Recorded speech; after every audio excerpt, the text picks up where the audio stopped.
hot tub time machine. Yeah, what is that magical concoction? What do you call it? It's called Bang. Bang. It's, it's by VPX. They make Redline. Yeah. But I like Bang better because it's bigger. Oh. So it's cooler. Is it like drinking a gun? Yeah. It's like a bullet in your mouth. All right. You know, nothing like that bullet energy. Get you up in the morning moving around. Oh. Man, speaking of super ultra violence, have y'all been on top of the ISIS thing, the video that got posted? Yeah. I watched the uncensored one yesterday. I saw the one that it blacks out, but then I saw the one where the actual beheading happens, and I'm still like, people are like, that's fucking fake, that's a green screen behind him, and I'm like, I don't know, it looks like a desert to me, but I don't know. That was their biggest concern, the background. Well, they were like, well, if the background's fake, maybe like, I mean, I don't, is there a history of people being murdered for real in front of green screen? ISIS, they're just savages. Maybe they're don't in even a go out in the jungle, real thing. and that's why they put a desert green screen up. Throw them off. Yeah, that's like one of the first times I've felt like we should actually be scared of something, because like, yeah, that is some horrifying shit. Like, I saw the video from when they were just doing drive-bys. It's like a 5-minute continuous take where they're inside the car. There's just one camera guy and everyone else is AKs, and they're just like driving next to vehicles and honking, and just like, and I'm like, whoa. And then they follow this one car that like kind of crashes, and this dude gets out and runs towards a fence, and they shoot him, and then he's like begging, and then they just up his back, and I'm like, dude, this is like the ending of The Godfather, where you're just watching everyone that's ever like gotten in his way get murdered or whatever, but like for real. Yeah. And it makes me wonder what would happen if that ever happened here, or you know, if with how amazing our security is getting to this point where we can't do anything, I would hope they can't do anything. Yeah. Yeah. I don't know. Everybody seems to think they're a pretty sophisticated group, very precise, well trained in military arts and stuff like that. So I don't know. Yeah, I mean, you were saying about what would happen if it's here. Apparently, we have like that stuff going on in Missouri right now, which I haven't really followed up on that stuff either. There's so many conflicting arguments. It's hard to really know who's telling the truth. Right. You know, people. It's the mob mentality. People just want to attach and get carried away with whatever it is. I don't know the story, so, you know, none of us do. And most of the people there probably don't either, but they just see, you know, somebody getting shot and in an uproar about it. Yeah. People start rioting. It's like, hey, how often do I get to riot, you know? Once in a lifetime. Yeah.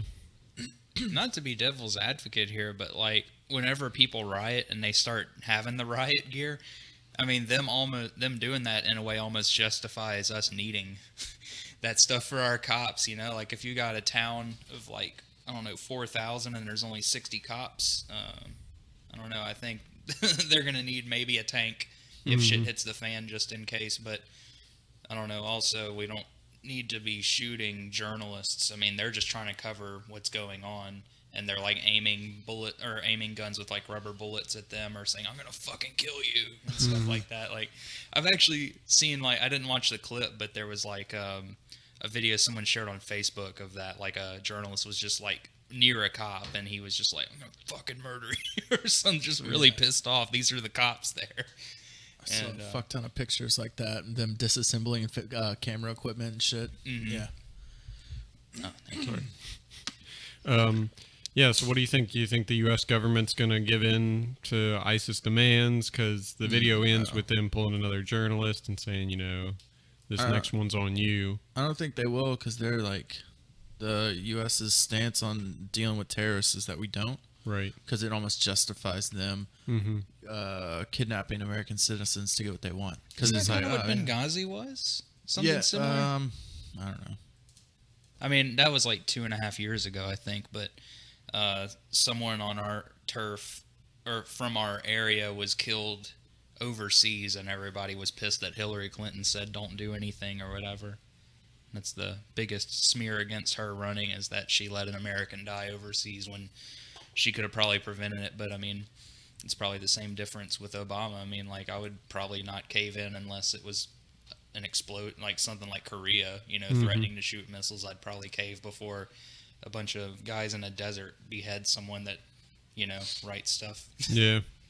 And I mean, from the video, the ISIS terrorist group kind of makes it seem like it's either, you leave us alone to get your people back or whatever, that's all, is just to leave us alone. But in reality, they asked for all kinds of ransoms and things like that, and they've made millions. That's like one of their biggest forms of revenue, has been kidnapping and ransom.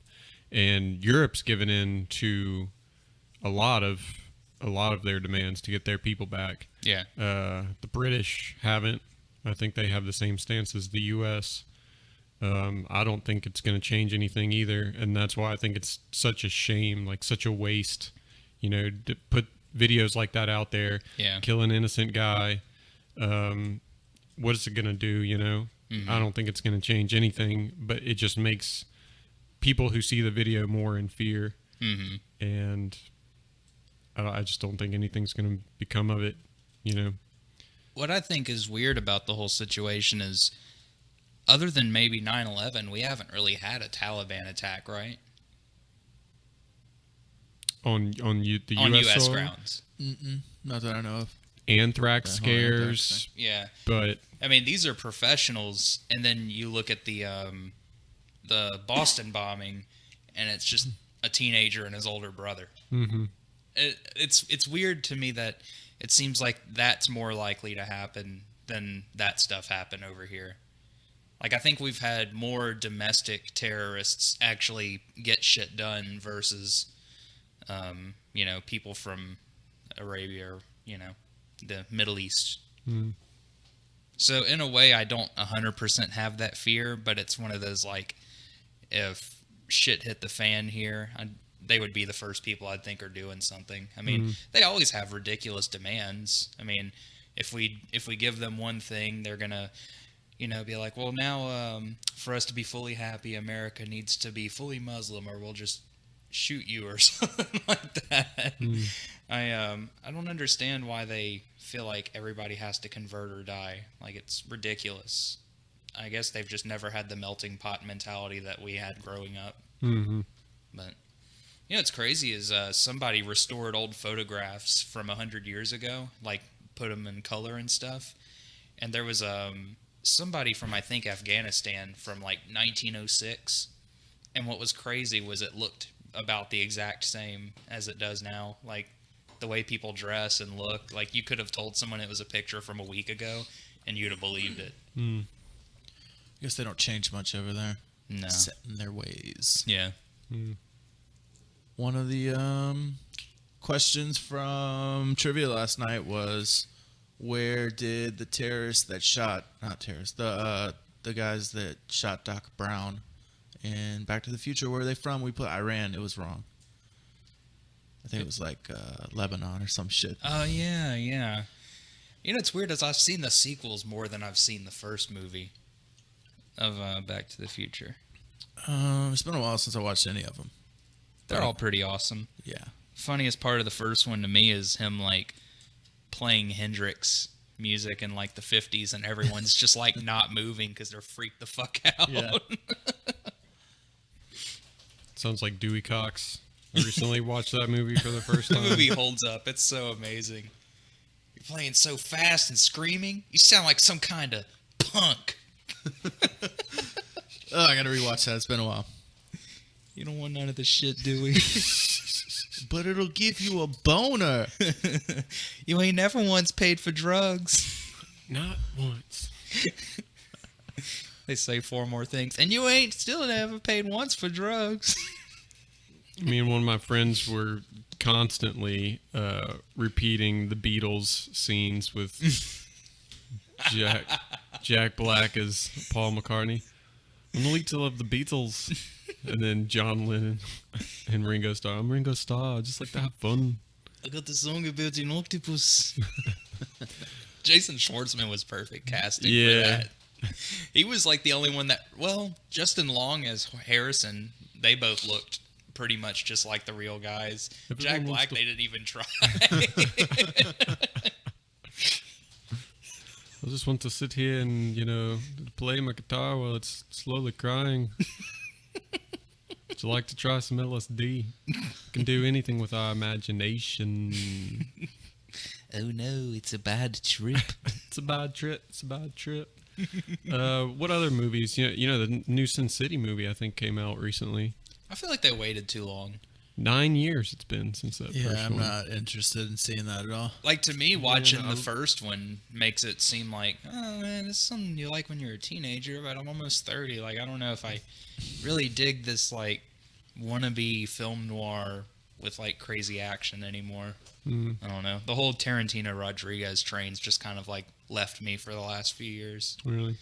Especially, I don't know, Django Unchained seemed pretty retarded. You don't like it? Oh, I mean, like, I didn't watch the whole thing. I've seen, like, parts of it, but, like, what is it? Inglourious Bastards was pushing it for me. Like, really? That's like 3/5 of a great movie in there. But I fucking love that movie. Yeah.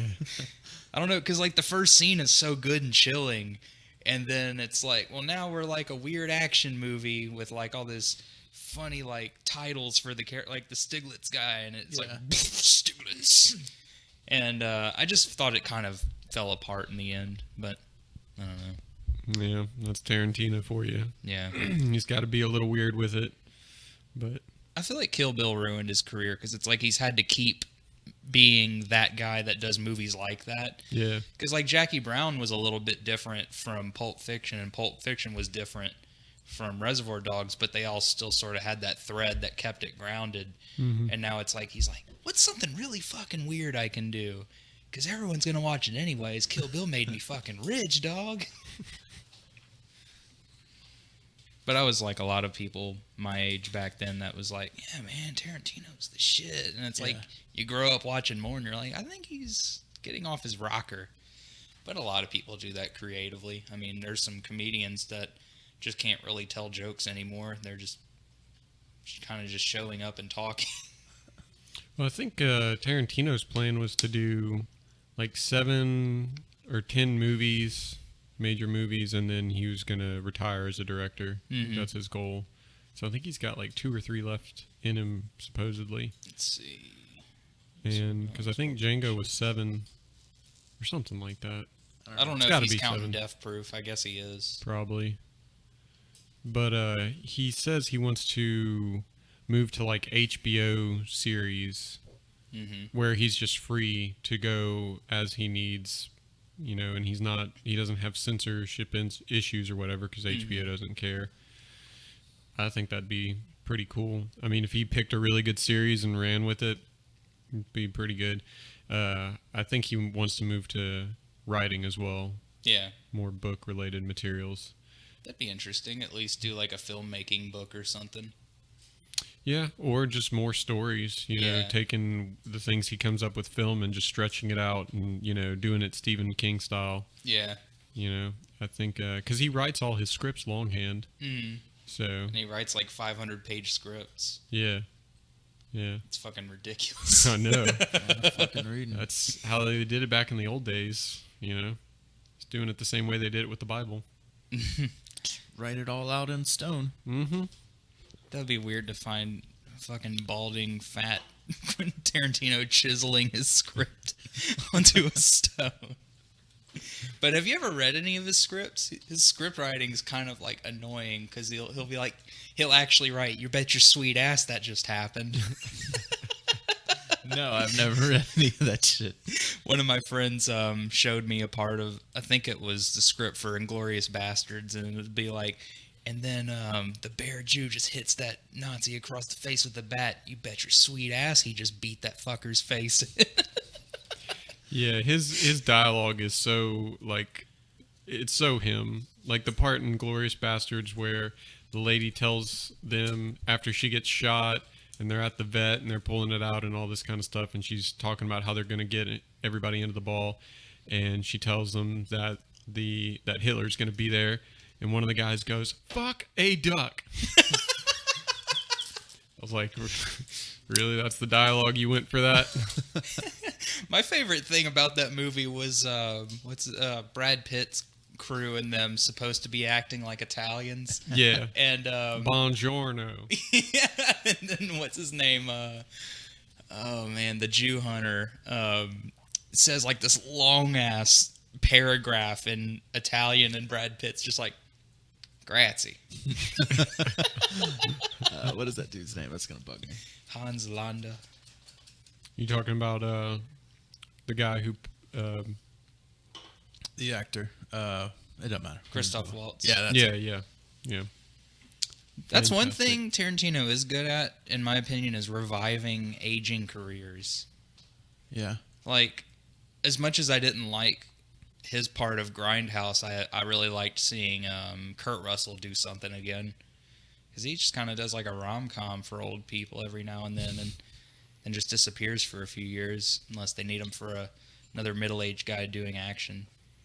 Stephen Michaels, or I can't remember his name. It's either Stevens or Michaels, something like that. The guy in Reservoir Dogs who does the torture thing, tortures the cop, cuts his ear. Madsen. Michael Madsen. Yeah. His career is not going to be based off of Free Willy. Yeah, I know, it's right? It's going to be that scene, Yeah. stuff like that. Well, he has that gift of knowing how to write for certain actors. Like, he's given Christoph Waltz good stuff. Mm-hmm. I couldn't imagine anybody else being the the Jew hunter. Or the dentist in Django, or whatever. I don't know. It's I'll been a probably while still since see Django. I heard it was like more ridiculous than Inglourious Bastards, and I'm like, and it's over 2.5 hours. I don't know if I want to see that. Yeah, I don't know. Sometimes I like that, like crazy, ridiculous, over the top shit. Yeah, that's his thing. He goes for the ultra violence, amplified, glorified, almost comic book feel to it. Yeah. Dude, I came up with a new idea for a comic book, turn it into a movie. It's called Kill Revolver Kill, and it follows a hitman named Revolver, and he has to. It's like over the top action, kind of campy, and he takes a contract. The guy that gives him the contract's a demon. He puts a demon in his body, and then the demon doesn't get released until after he finishes the contract. And he has to kill in order to feed the demon, otherwise it'll kill him. So he just goes on a killing rampage on his way to kill this one guy. That sounds pretty cool. Yeah. How did the demon get there, you said? When he took the contract, like a handshake. He went in through the handshake. He took the contract to kill this guy. And the first dude put a demon in him. Okay. He's probably like, I should have worn a glove. This would have never happened. What's his incentive to take the contract? Was it money? Or? Money. He'll get paid afterwards, too. He doesn't know that You'll he's get paid, and I'll take the or demon anything. out your ass and everything. So, yeah, that's my thing. I'm going to make it. That'd be cool. I'd It's read going it. to be, yeah, I'd download it. crazy over the top violence. The whole way I came up with it was I wanted him to like kill a room full of people and there'd be like one guy left and he's like against the wall and he's like, please don't kill me. And then so Revolver like walks away and then he turns, he goes, or no, he says, please don't kill me. And he's like, all right. And he walks away and he turns back around. He goes, happy opposite day, motherfucker. Pow! And shoots him in half. And then the whole rest of the story came from that single line. It's a very Tarantino line right there. Happy opposite day, motherfucker. That's the whole vibe of the thing. So, That's fucking awesome. God. I would definitely download that. I'll get right to work on it. Cool. I was talking to a friend of mine about a musician friend, and he was talking about how Spotify has kind of like, it's cool in a lot of ways, but a lot of music subscription programs are kind of screwing musicians in a lot of ways because you have to get so many playthroughs to get decent royalty returns.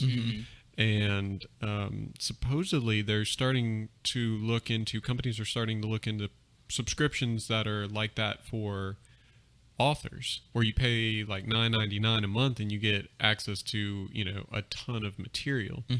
And, artists, musicians rather, they can go out and do live shows. You know, that'll probably always still be there. You can sell your merch, your CDs, you know, the tickets, et cetera, et cetera. But for authors who just like write books at their home and then maybe go do a book tour or whatever, but you're not going to a book signing like you're going to see the Dead Weather or, you know, the Keys or whatever. So if you put just all their material and give them like what 14 cents for, not even that, it's the music thing for Spotify, I want to say is like less than a penny per click through. Yeah, I mean, it's ridiculous. It's pretty low. And so if you give that same amount for an entire book, someone's entire book, you know, whereas ebooks, you know, you're already charging $9 for an ebook where they would have gotten 14 for the physical thing.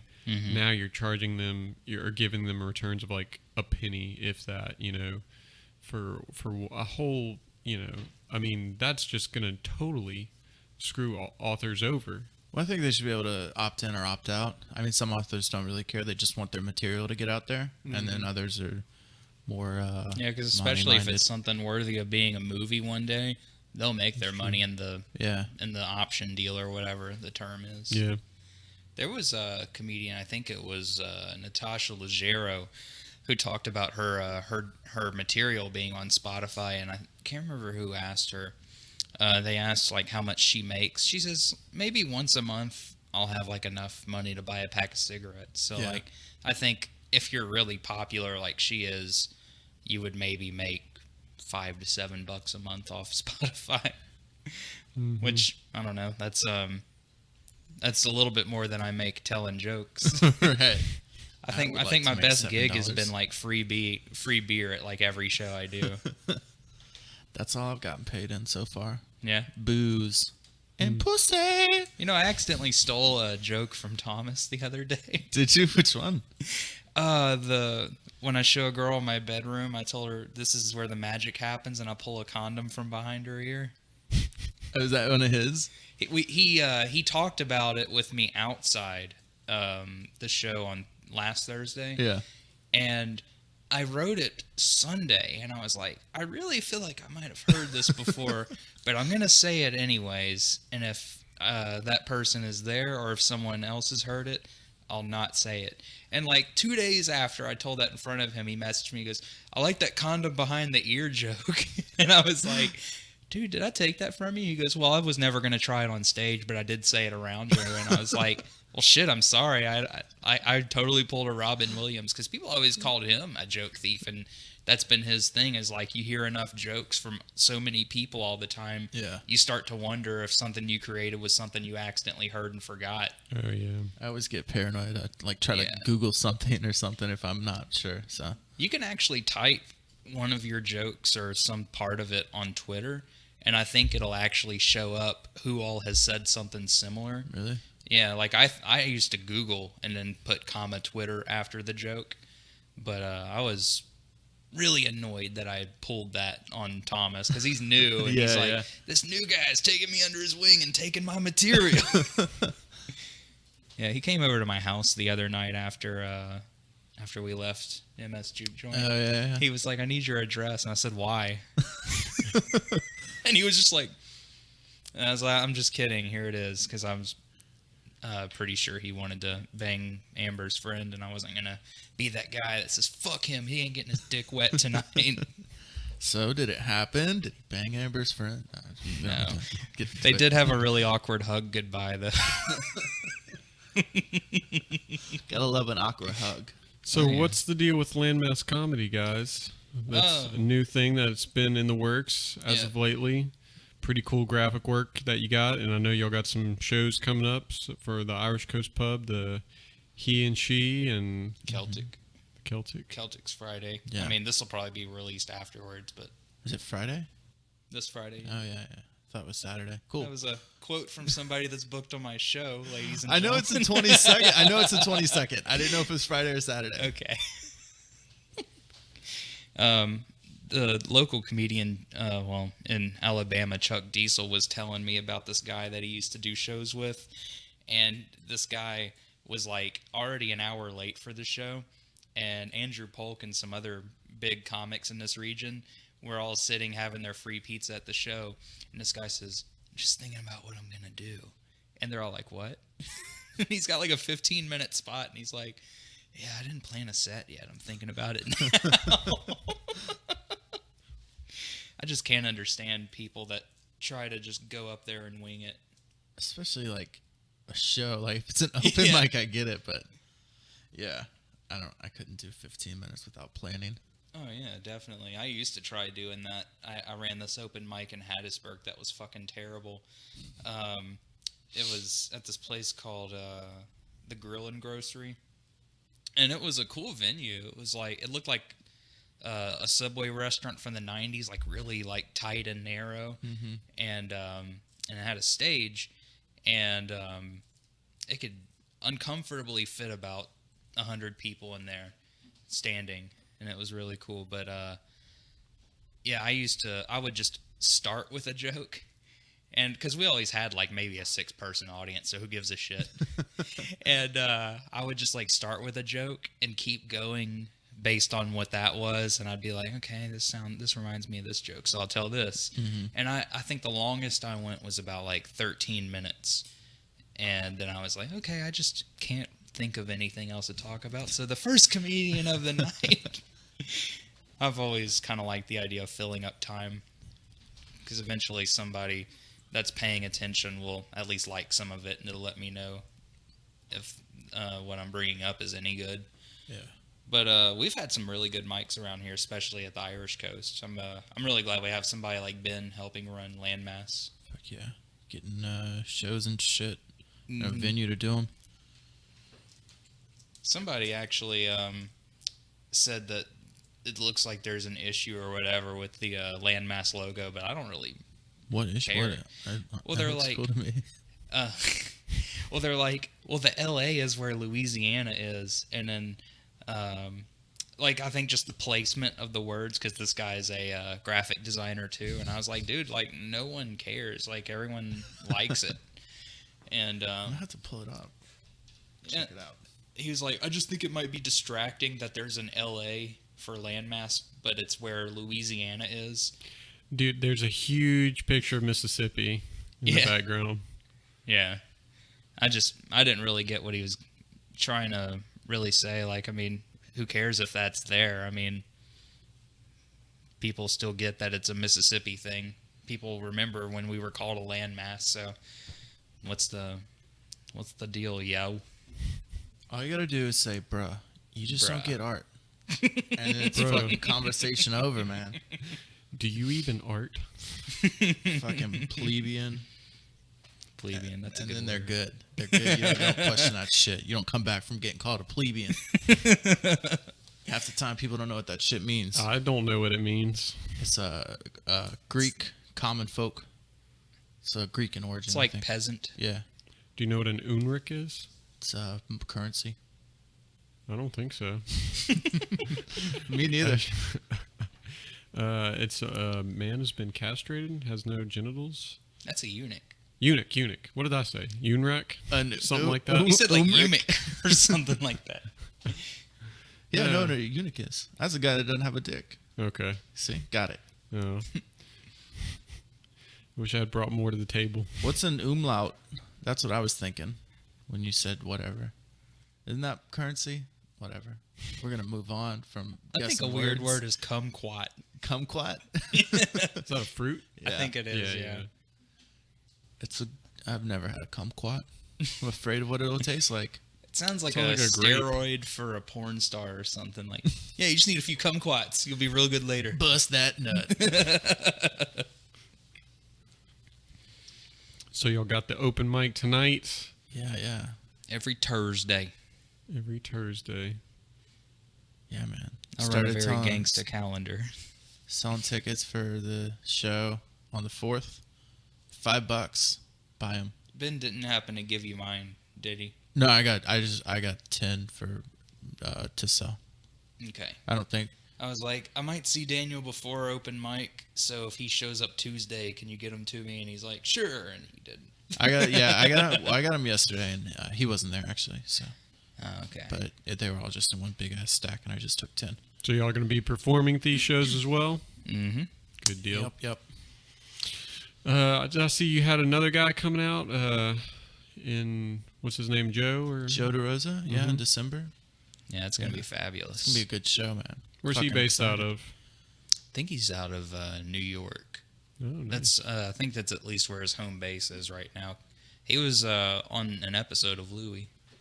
Oh, nice. The Halloween episode where Louie also goes to the like writing thing where everyone's trying to punch up a script, and Joe DeRosa is the guy that keeps being like, "This is just horse shit, man. Every movie is like this," and everyone's like, "Shut up."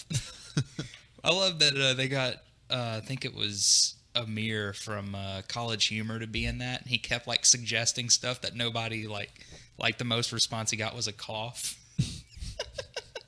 I haven't seen that. I need to watch that show more often. Second season's all right. 3 and 4 is where it's at. Yeah. I tell most people that like don't have expectations for the first season because Louie didn't really know what he was doing.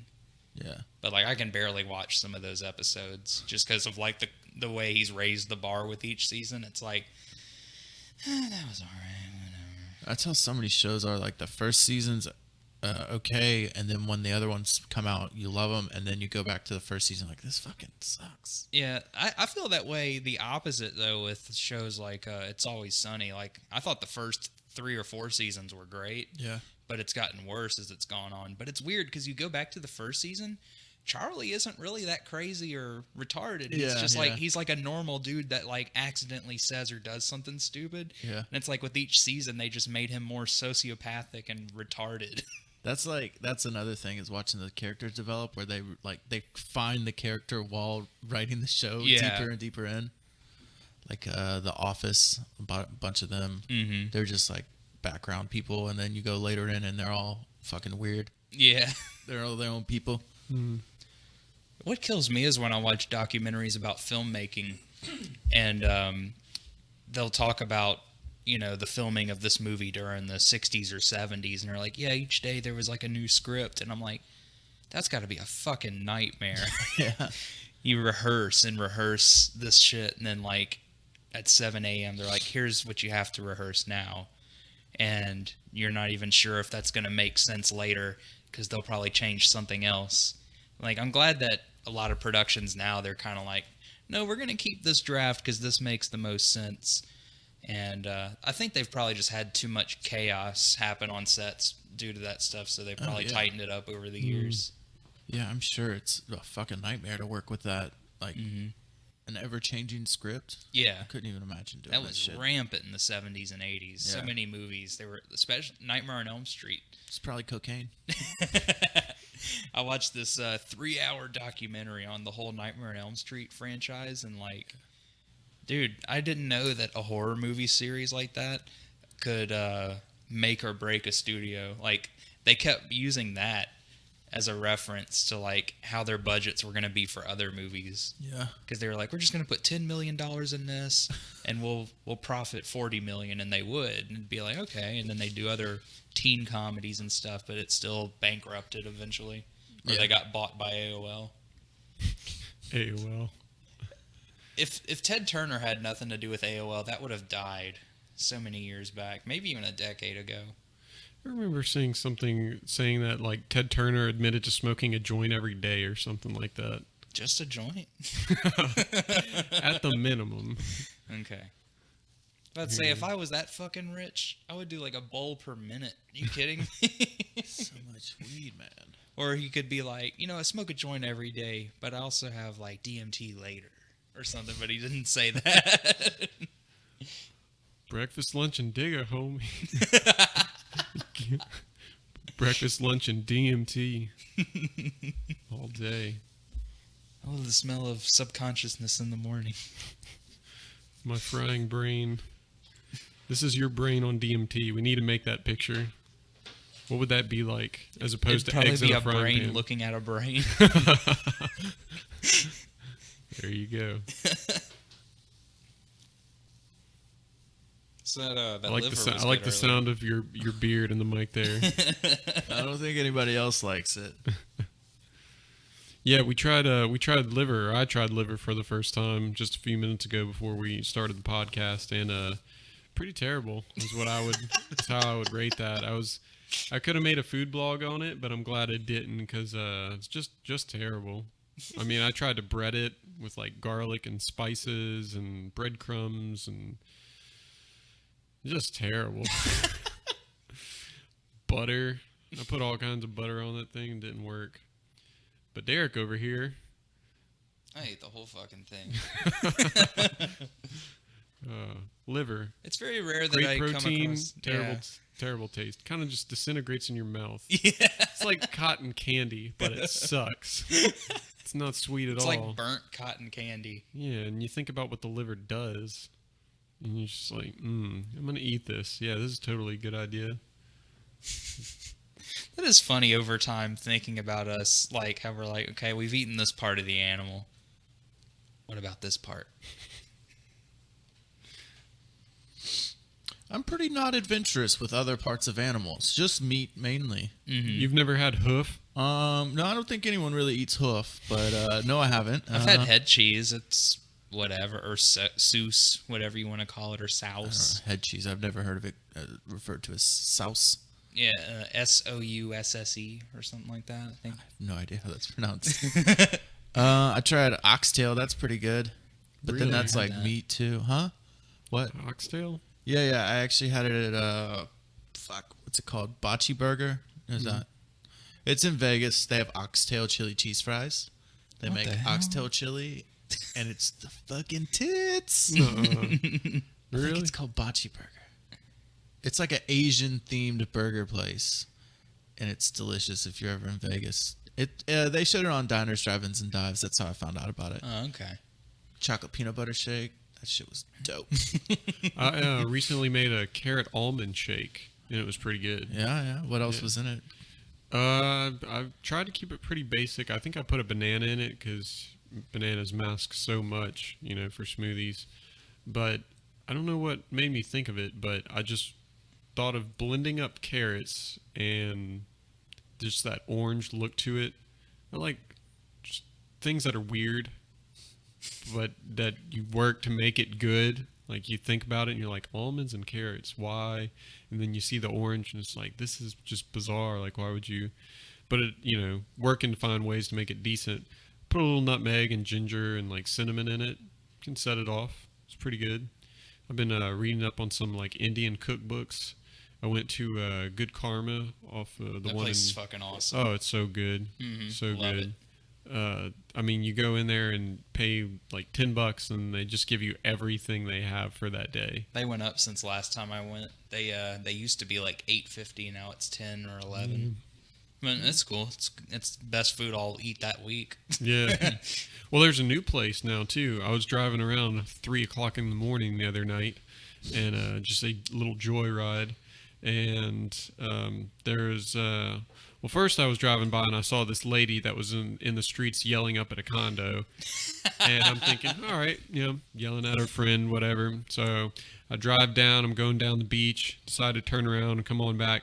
I come back up the road and I'm driving past, and that lady is walking in the opposite direction, and like, I'm going like 40 miles an hour, and right as I'm going past her, my windows are like down a crack. She stops and like yells at the car, and I'm just driving by. So now I'm curious. I'm like, what is going on here? So I turn around and pull a U-turn, turn around, come back down the opposite way. This lady runs across the street and tries to jump in front of my car and yelling at my car. I'm like, no fucking, it's 3 a.m. We are not about to do this yell and jump in front of my car bit and me stop and like, do you need help? Like, no, not about to happen. Control delete. Yeah, exactly. So after that situation, I thought I was pulling onto like Cowan or whatever, and I pulled onto Tea Garden Road, go north, and I found this new Indian restaurant that the lady at Good Karma had told me about called the Orchid, and I'd like to go and try that place out. Cool. There used to be a place in downtown Gulfport called the Clay Pot or something like that. Never heard a couple of it. years back. Uh-huh. It was really good, really good. I only ate there once, and that was it. And but I'd like to try this orchid place out. It's right next to Skeeter's. You ever heard of Skeeter's? I've heard of it. I've never been there. Yeah. Apparently it's a place you want to stay away from, according to my sources. I knew a girl that worked there. If it hires her, I don't want to go there. There you go. But yeah, it's known as like a pool hall, I think. They have live music there and stuff like that. But then there's also a Mexican restaurant that's right next to it, and it looks like, I don't know. It looks pretty legit though. The best Mexican restaurant I think I've ever been to around here is El Bosque in D'Iberville. But this place looked pretty happening. I'd like to drive by in the day, and rule of thumb, what my friend says is if you see a lot of Mexicans eating there, then that's authentic Mexican food. If the culture of the people are there in it, then chances are they're doing good work. So, meanwhile, you go to Taco Bell and it's a bunch of white people. I don't know. I see all the races eating at Taco Bell. Right. It's like the American melting pot. Yeah. It's Taco Bell. Who would have thought a fast food chain is what brings all races together? You just can't How about that? resist a quesarito, guys. What's the deal? But talking about Mexican places, there's this place in basically everywhere around here. We have El Saltillo. Yeah. When I was a vegetarian, there was a server that I always got at the one that's at Cedar Lake, and he was an asshole to me every time because I'd be like, could I get like a quesadilla, but instead of meat, get beans on it, because beans are acceptable as protein. And he would write it down, and go ha ha ha ha, and walk away. He did it 3 fucking times. Like I'd gone there like 3 times in 1 month, and every fucking time, ha ha, and he'd still walk away, ha. We just thought it was so hilarious that I wanted beans on my quesadilla.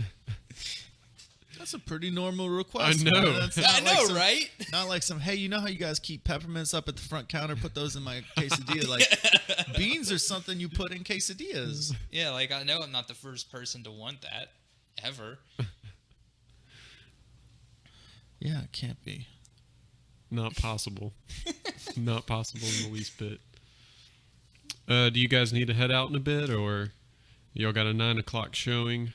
Yeah, I need to be there at least about 10 till 9 to get everybody situated and have Ben not freak the fuck out that I'm not there yet. Alrighty. I want you to be one of those nights where he's not even there. Yeah, bro, I got to get my pre-show push-ups on. Do you do that? Is that a thing? Not at all. I'm going to start it, though. Fucking 25. Pump it up. That was a good arcade game. Pump it up. Not quite DDR, but Pump the jams.